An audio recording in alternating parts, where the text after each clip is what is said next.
It's Maria from Still Dreaming Homestead. Glad to be back with you. I'm really tired tonight, but I could hardly wait to continue reading in our book, On the Banks of Plum Creek by Laura Ingalls Wilder. We're already on chapter 36, Prairie Winter. Next day the storm was worse. It could not be seen through the windows, for snow swooshed so thickly against them that the glass was like white glass. All around the house the wind was howling. When Pa started to the stable, snow swirled thick into the lean-to, and outdoors was a wall of whiteness. He took down a coil of rope from a nail in the lean-to. They just looped that rope around. "I'm afraid to try it without something to guide me back," he said. "With this rope tied to the far end of the clothesline, I ought to be able to reach the stable." They waited, frightened, till Pa came back. The wind had taken almost all of the milk out of the pail, and Pa had to thaw by the stove before he could even talk. He had felt his way along the clothesline fastened to the lean-to till he came to the clothesline post. Then he tied an end of his rope to the post and went on, unwinding the rope from his arm as he went. He could not see anything but the whirling snow. Suddenly something hit him, and it was the stable wall. He felt along it till he came to the door, and there he fastened or tied the end of the rope. So he did his chores and came back holding on to that rope. All day the storm lasted. The windows were white and the wind never stopped howling and screaming. It was pleasant in the warm house. Laura and Mary did their lessons. Then Pa played the fiddle while Ma rocked and knitted, and bean soup simmered on the stove. All night the storm lasted, and all the next day. Firelight danced out of the stove straw, and Pa told stories and played the fiddle. Next morning the wind was only whizzing, and the sun shone. Through the window Laura saw snow scudding before the wind, and fast white swirls on the ground. The whole world looked like Plum Creek foaming in a flood, only the flood was snow. Even the sunshine was bitter cold. When snow blows like that, it's a very dry snow. Really hard to make a snowman or even a snowball out of that. "Well, I guess the storm's over," said Pa. "If I can get to town tomorrow, I'm going to lay in a supply of food." Next day the snow was in drifts on the ground. The wind blew only a smoke of snow up the sides and off the tops of the drifts.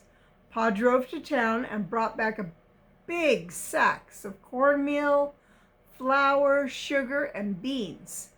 It was enough food to last for a long time. "Seems strange to have to figure out where meat is coming from," said Pa. "In Wisconsin, we always had plenty of bear meat and venison, which is deer meat.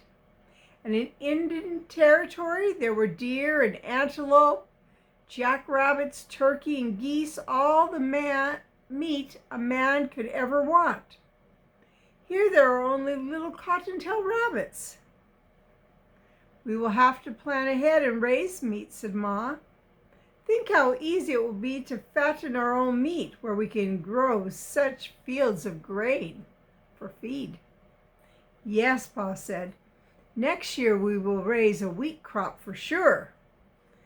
Next day the blizzard came. Again the low dark cloud rolled swiftly up from the northwest till it blotted out the sun and covered the whole sky, and the wind went howling and shrieking whirling snow until nothing could be seen but a blur of whiteness. Pa followed the rope to the stable and back.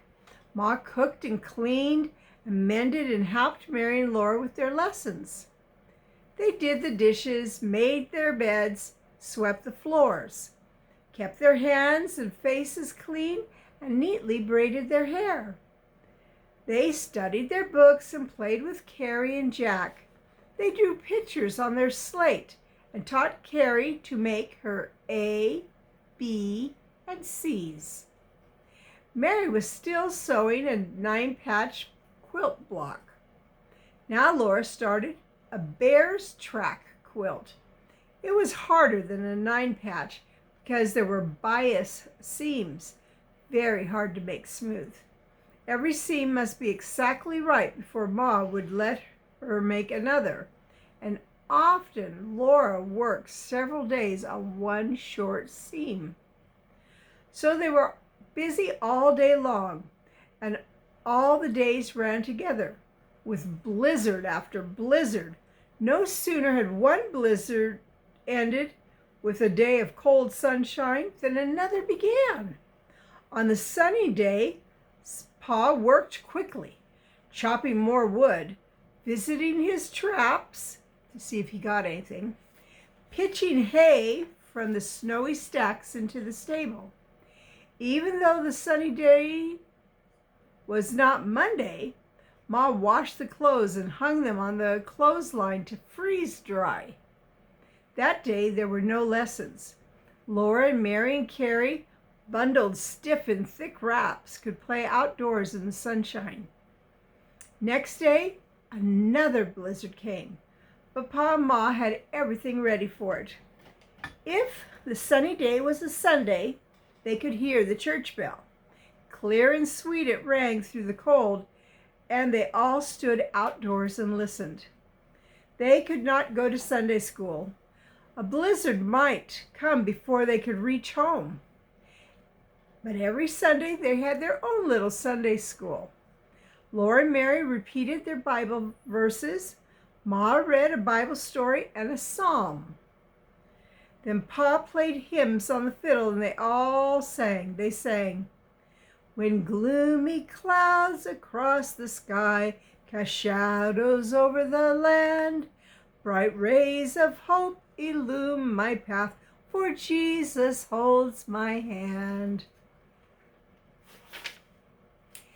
And every Sunday, Pa played and they sang, "Sweet Sabbath school, more dear to me than fairest palace dome.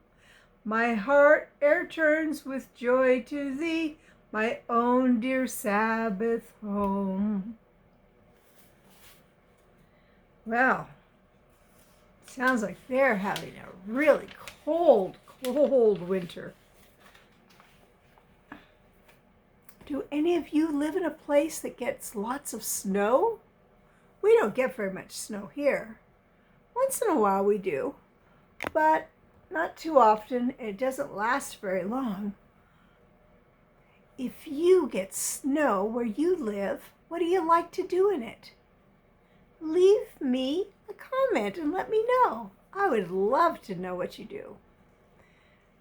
When we've had snow, one of the things that I like to do is sit by the warm fire and look out the window.